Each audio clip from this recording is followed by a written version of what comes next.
Skywalks are again, it's actually, people will say it is a pedestrian infrastructure, but it's actually a car infrastructure. It is for cars to move without stopping that we are building skywalks. There is a big gap in the experience of walking and using the bus. We don't have the footpath infrastructure that we need to use the bus with dignity. A city which focuses on mass transportation, which includes buses at the heart of its movement, would be a climate just city, would be a climate mitigating city.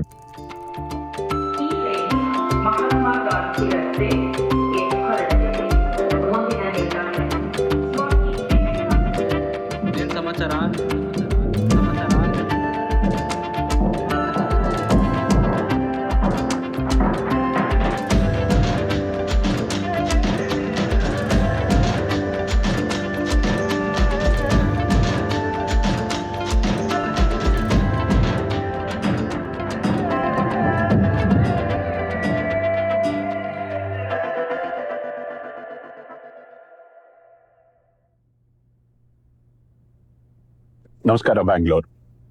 Welcome to Climate Charche. Those of us who are old Bangaloreans will remember a city with gorgeous weather, with less traffic, pleasant city, referred to as a garden city, sometimes as a pensioner's paradise. But we've also seen changes. As of today, Bangalore is the Greater Bangalore Authority. There are 5 corporations where there was one, the BBMP. Things have changed. We are putting in 60,000 vehicles on the road every month. The city is one of traffic jams. Solid waste management is a challenge. Walking in the city is a challenge. Mobility in the city is a challenge. We build metros. We're increasing the bus capacity, but we're also considering tunnel roads. This is a city full of challenges. It's a city full of aspirations. And on top of it, we have climate change hitting us as a globe, but also the city itself. Today, we are going to discuss mobility.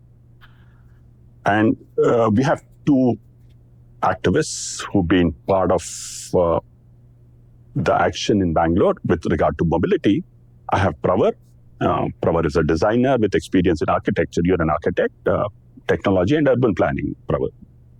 So you do video essays on YouTube about public spaces, public transport, buildings, many other issues which are in the public domain. And I would call you some sort of a citizen auditor of infrastructure of Bangalore. That's a good one. From a professional lens. And you work with the local government, but you also work with communities and you highlight issues and challenges. For example, with lakes, I was seeing one on Hennagara Lake, where you were trying to point out what the pollution issues with the lake was and what water hyacinth was doing to it. Shaheen Shasa is an old friend, is an active bus commuter. And which is your favorite bus, Shaheen? 335. 335. Mine is 276. I love it because it starts from the place where I stay. So I get a seat to sit and it takes me to Majestic, where then I can get connected to the world, right? So 335 it is.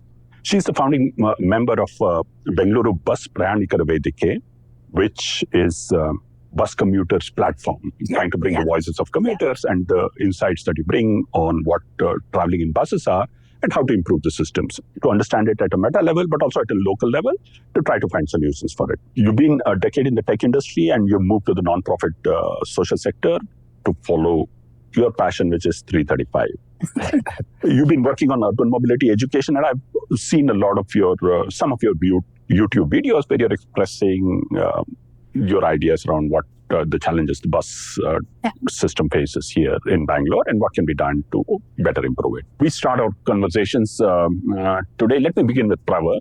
What have been your insights through Bengawalks on various aspects of mobility, which is related to walking, for example, but also pavements, footpaths? I'll start with the good news that it is getting better. Yes. My commute today, I think I have the best commute in Bangalore. I take metro from Indanagar to MG Road and I walk 10 minutes before, 10 minutes after. And the metro has made this possible. Before it was the bus. And to get here by bus, I have to change either in Shivaji Nagar and walk much longer or end of Richmond Road there. So I think we used the yellow line recently And the yellow line also, it makes so many journeys possible that people wouldn't even think about before. If you lived in Electronic City, you'd come to Bangalore once in 6 months, right? It was a given. Now it's a lot more accessible. So I'm happy to report that things are getting better. But there is a big gap in the experience of walking and using the bus. The metro, actually, it's now, I would say that the complaints that I have can be put under nitpicking with the metro, right? With the bus, it's a much more fundamental problem of usability, of access. And footpaths are a big part of this. We don't have the footpath infrastructure that we need to use the bus with dignity, right? And I think there's a lot of good work that's happening, but I think we need to do it much faster. How do we do it, Pravar? How would we focus on these last mile footpath walks and identify the problems? And with the help of the BBMP and others responsible for it, how do we clean up our act at a city level? Okay, so I have a bias when I answer this. I am a designer by training and by thinking. So I feel like all of these problems are design problems which can easily be solved, easily with an asterisk, but easily be solved with the right design systems. We have seen around the world how they make zebra crossings and footpaths. It's not a new technology. There's no cutting edge anything going on. We can go to any other country and see how they do it. In Bangalore itself, we have few examples, I would say. In Mysore, more. And Delhi has some pretty good examples as well, right? So I was just pushing you, Pravar. Sorry for interrupting your flow. Please. But also that can design audits with citizens participating and the state participating and state institutions participating be part of the solution seeking space? It's the first step. Somebody needs to articulate the problem clearly, right? And more audits are happening of late, so that's great. Finishing is the hard part. You can identify the problem, you can identify the solution, but executing it to a level where it is actually useful, where it meets the idea that you wanted to, achieve. I think that's where we're falling short. We do white topping, but we've not painted the roads after that. Lanes are not painted, right? When we do white topping, the whole road is built again. It's a really good opportunity to fix a lot of things. But we get to 80% and we're like that, Can I ask, I don't know how easy it is to get statistics on this, but what is your estimate of what percentage of the city actually has decent footpaths? Where do we stand? Decent, I would say 0. Like my standards are very high. Okay, so let's say at least, usable. Basic usable. Usable, it's a very small percentage. There's no point putting numbers, but I can tell you areas, right? Yeah. This CBD, MG Road area to some extent, but as soon as you reach Shivaji Nagar, you cross one point, it falls apart, right? Indira Nagar, after the white topping, 100 feet road, very specifically, has become very walkable. More than it was before. The width is the same, but the surface is more continuous.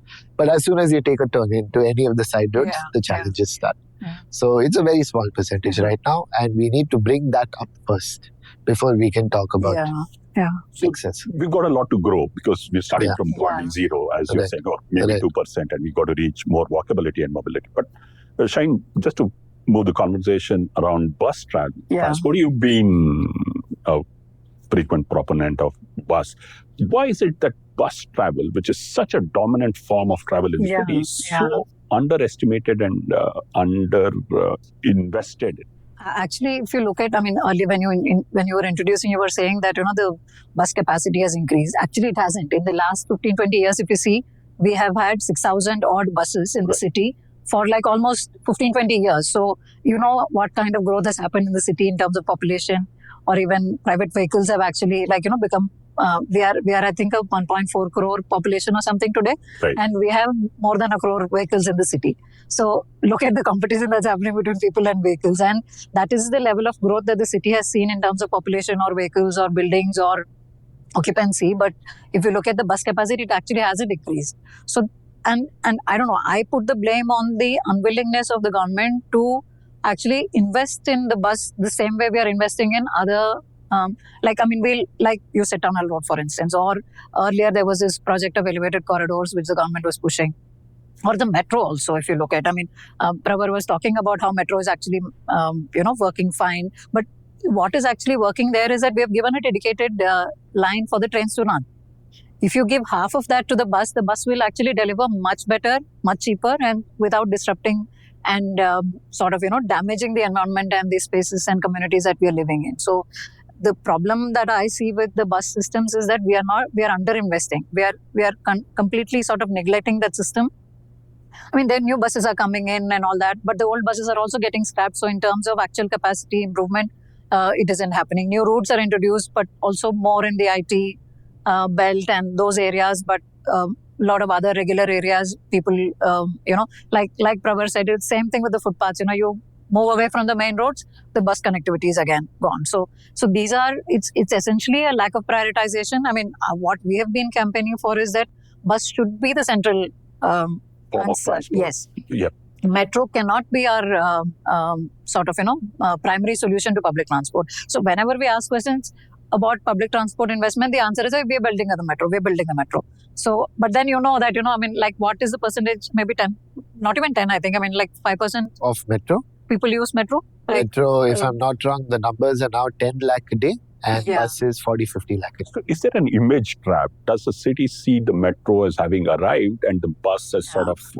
That's always been a challenge. I mean, from the time that the metro came itself, I mean, you'll remember there were protests around the time that metro was coming because of the way the project was planned and the parts of the city that it was going through and in what ways it was done, what communities were being displaced, no public consultation that happened. So there were massive protests against the metro also when it came up. But even that time, so the challenge really was the aspiration and the glamour surrounding metro, and that was the hard thing to break. And then I think there is also very strong institutional sort of commitment to metro, which is very hard to break.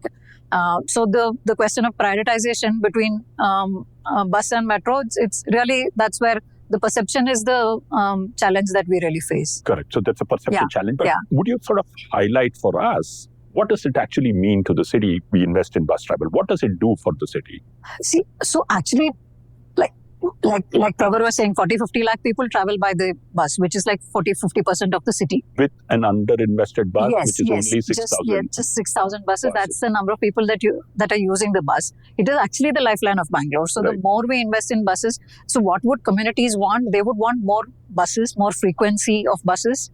That's really, and if we can actually demand some level of equity on the roads, that we have more dedicated space for buses on the roads, because it's just 6,000 buses competing with 25 lakh other vehicles Correct. on the road. And that is why the buses are slow. All the problems with the buses that people face are because of this. So this kind of priority and more investment, more buses, more affordable transport, this is really what people really need in the city. I'm sure that you would also agree that we need more buses on the road and that we need more... Agreed, yeah. not only just more buses, but more buses frequenting different geographies, making more geographies available.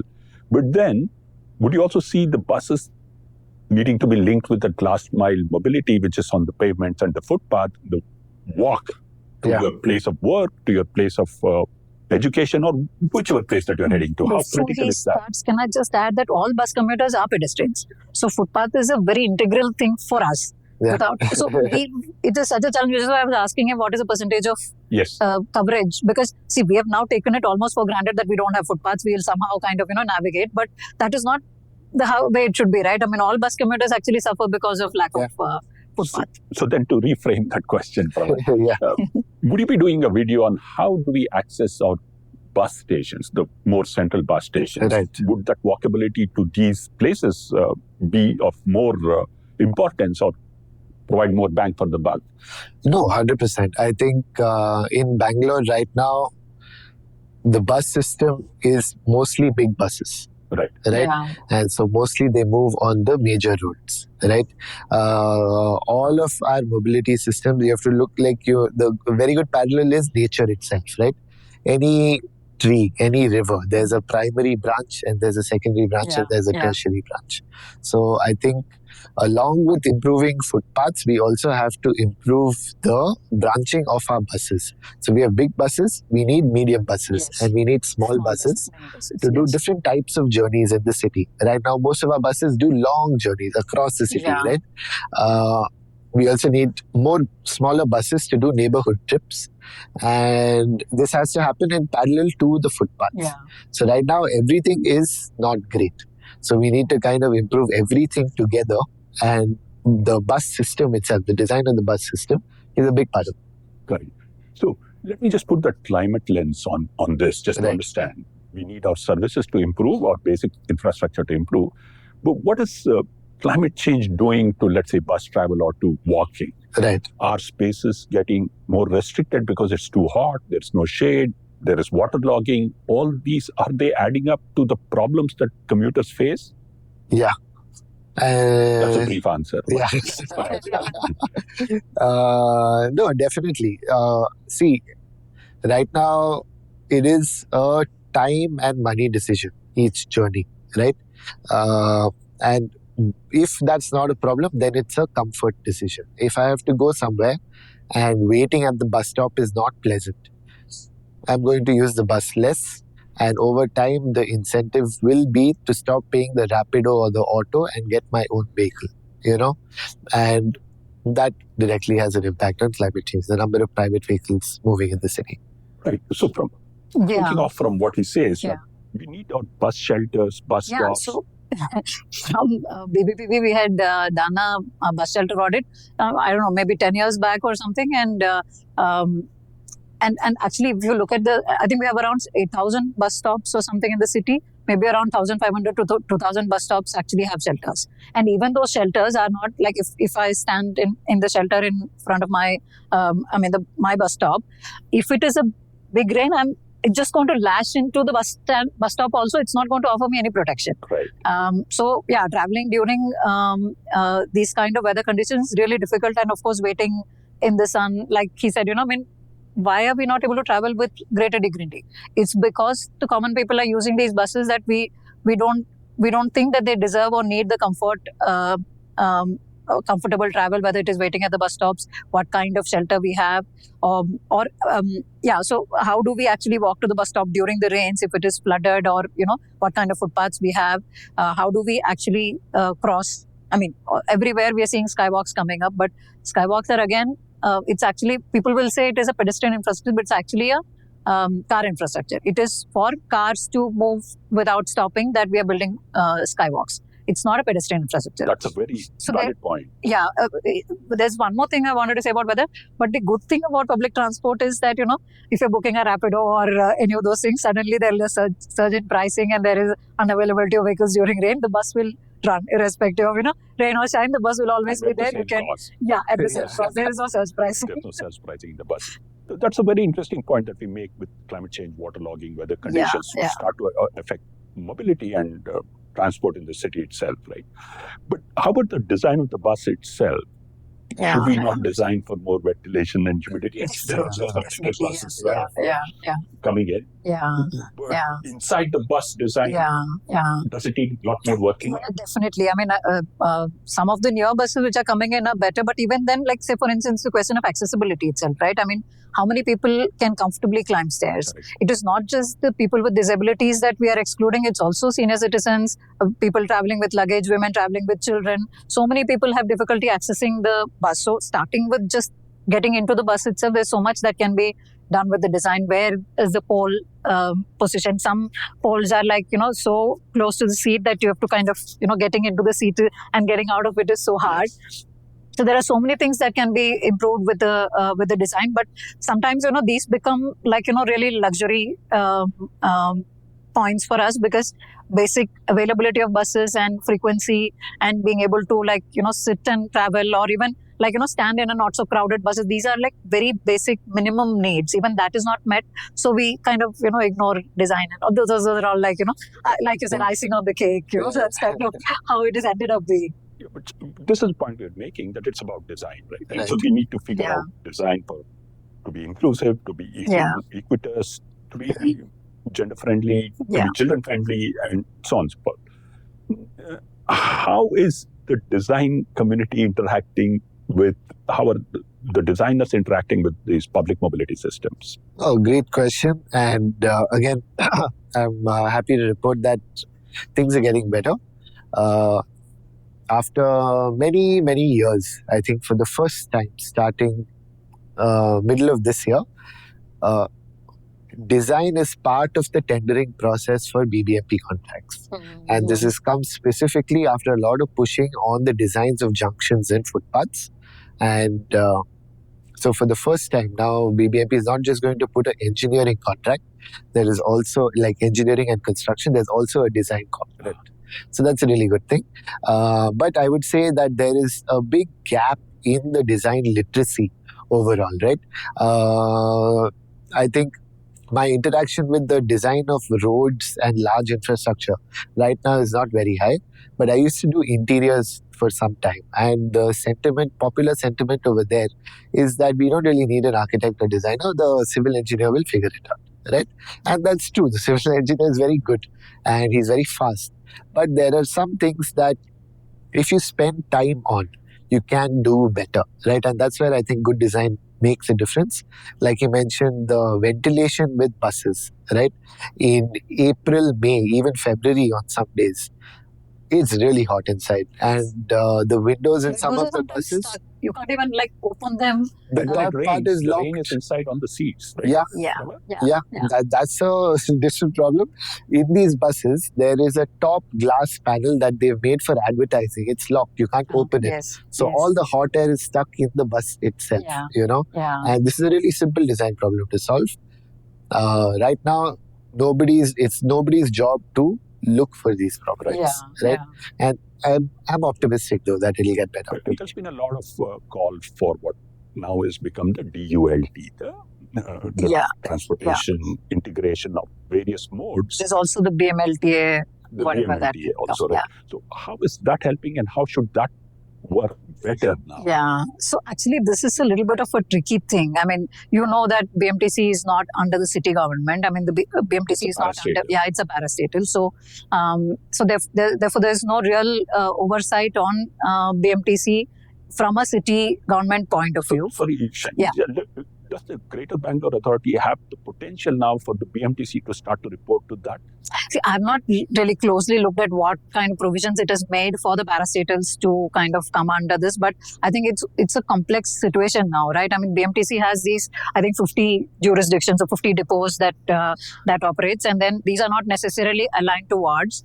I think there were also some attempts in BMTC some years back to kind of align the jurisdictions to the wards and then kind of have some kind of a alignment at that level. But that alignment also needs to come. And then how this all will bubble up. So if we have to have ward, will the BMTC people come to the ward meetings? Or, how do we bubble up things from there to the next level, that kind of, I think there is a lot more work that needs to be done.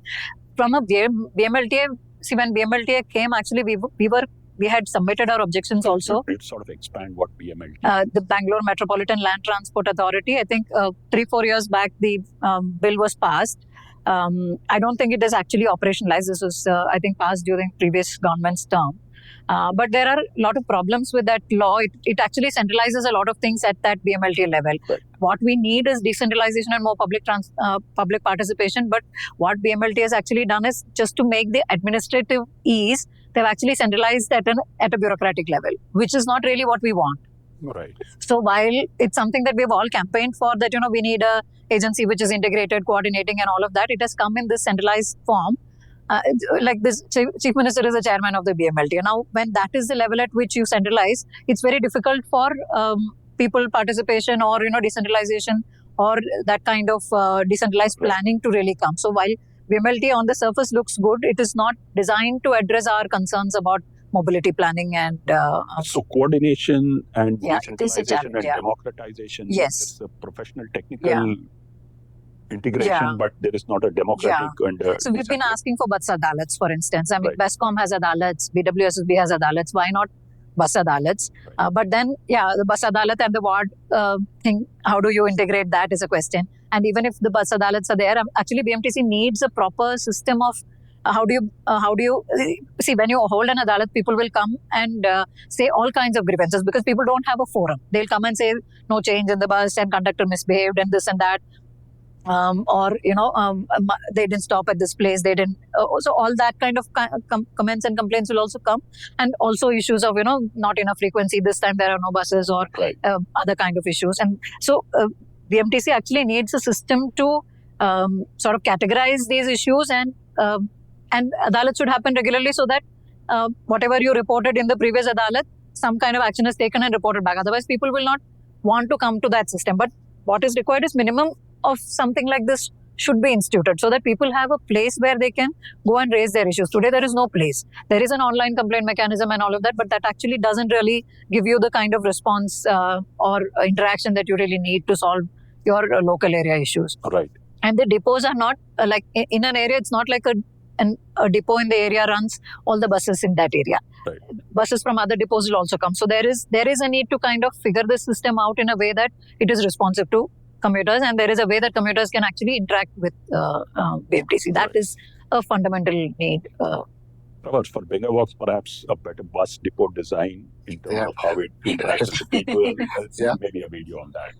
Let me get your sort of thoughts, final thoughts on what climate change would mean to transportation and mobility in this city of ours, right? And I think we would agree that we need more integration of better designed roads, systems of buses, the metro too, but also private vehicles. We need to focus on last mile connectivity, but climate change is going to give us these challenges of waterlogging, of subways being flooded, of bus shelters not being good enough to protect people from the vagaries of weather. So we need to understand mobility at the same time as climate change together and design and adopt a systems thinking approach. Would that be the way you would say, Pravar? A systems thinking approach? Yeah, I definitely agree. I think that like the realist experience of climate change for a lot of people happens suddenly, and then you forget about it. You move on with your life if you've survived, right? So not many people, like, there is an anxiety about climate change, but it's a background noise, right.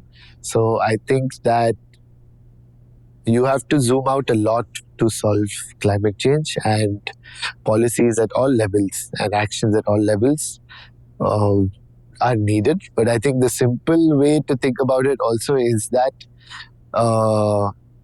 it affects your quality of life. So if we can work on improving quality of life, right, of public life, I think automatically, in a way, we are going to start also working on climate change. So the metro does not allow many things to be brought in. For example, a crowbar, or even for a lot of construction workers, it's become a challenge. Whereas the bus allows to a certain extent, especially the old days, if you remember the red buses which came from the rural areas, were more egalitarian and more accommodating.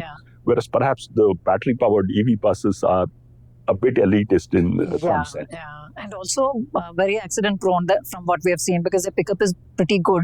So it's stopping silent and starting back and all that so sudden, if you're actually standing inside the bus, you really have to hold on tight to not get thrown off when the bus stops. So from a climate change perspective, again, just to push this idea of thinking, we need to integrate bus services and deepen access to bus services. Yes.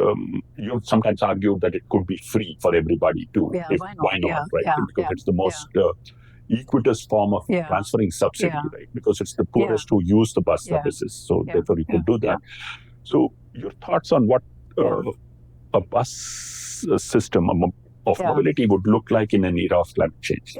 Actually, if 70-80% of our city can travel by buses, that's really my dream, and that's something that we can easily do. Like Pravar said, this is not rocket science, this is not cutting edge technology or anything like that. You just have to, there are roads already, you just have to put the appropriate sized buses in the roads according to the needs, according to the frequency. Like we have 6,000 buses. It doesn't cost too much to, double that number. When you look at the kind of money that is required to build a tunnel road or build metro systems or any of that, the cost is much less if you have to double the number of buses. And imagine a situation where that is the situation in the city. We have 12,000 or 14,000 buses. and of different sizes, mini buses and midi buses, and good frequency. Like in my area, I mean, frequency is pretty good. So, which is also why it's very convenient for me to travel. I step out of the house. I know. I have to walk like 7-8 minutes to get to the bus stop, but I know within 5 minutes I'll get a bus. Right. Now, why can't we do that everywhere in the city? The only thing that is stopping us is this whole, investment and revenue model that we are trapped in. But if we had a city like this, and let's say we also have dedicated bus lanes where buses can move without having to compete with lakhs of other vehicles which are inefficient. These buses are the most efficient mode of transport on the road, but we are penalizing that mode of transport by making it compete with 20 lakh other vehicles. If we can give this space, and we can make transport either free for everyone or much more affordable. I mean, it's free for women today, but there are many working class people who are still suffering. Men, people who are from out of station. The kind of returns that we'll get are multidimensional, whether it is economic, social, environmental, climate related. So that's really this is the city I want to see. Great. So there you have it from Shaheen and Pravar. A city which focuses on mass transportation, which includes buses at the heart of its movement, would be a climate just city, would be a climate mitigating city, could be a climate adapting city, and could deliver equity, benefits to health, and mobility, and an economic opportunity and an education opportunity like no other form of public transport could do. So can Bangalore focus on buses more strongly? And you as a citizen, could you take a bus ride if you already are not taking one? Maybe try it out on a Sunday and see what the experience is all about. And perhaps force the authorities to improve the situation so that more and more of Bangalore can become mobile, can reach places which they want to, can free up their freedom of movement and choice, and to be able to contribute to the city's economic growth, but also its environmental degradation being reduced. So this is Vishwanath for Climate Charche, and thank you to Shaheen and Pravar for the contribution you made to the mobility debate and discussion. Thanks for your contribution. Thank you. Thank you. ನಮಸ್ಕಾರ ಬೆಂಗಳೂರು ಹೇಗಿದ್ದೀರಾ ಆರಾಮಾ ಒಂದು coffee ಅಣ್ಣ